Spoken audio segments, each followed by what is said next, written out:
Mais au premier étage se cache un atelier au savoir-faire peu ordinaire. Rien n'a changé depuis 150 ans, donc c'est exactement la même technique, le même savoir-faire. Donc nous travaillons toujours à la plume, au pinceau.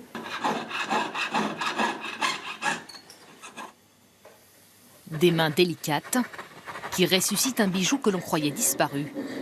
Incrusté dans les mailles, orné de paillettes d'or, voici les derniers émaux bressants qui ont fait la gloire de la ville.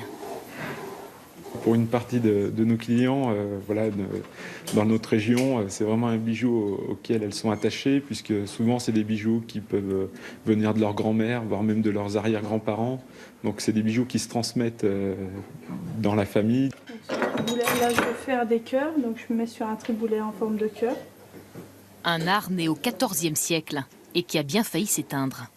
3000 pièces par an, toutes uniques, sortent désormais de cet atelier où chacun s'est formé aux gestes séculaires. C'est minutieux, c'est de la vraie bijouterie. C'est pas des fontes, c'est du travail du métal. Cette famille de bijoutiers a repris la production et à travers elle, renoue avec son passé.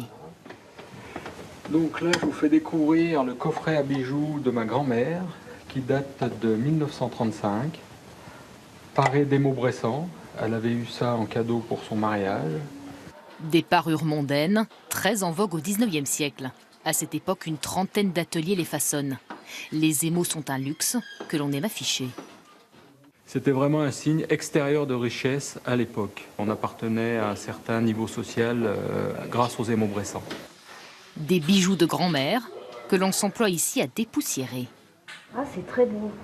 Ça change un petit peu. Ça change. Couleurs plus vives, formes épurées. La parure du Moyen-Âge fait son entrée dans la modernité. Nos arrière-grand-mères en avaient, nos grands-mères, nos mères. Et maintenant, maintenant on les met moins.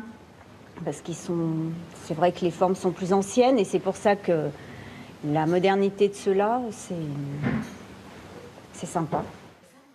Un art qui a su traverser le temps sans perdre son âme. Témoignage d'affection, symbole éclatant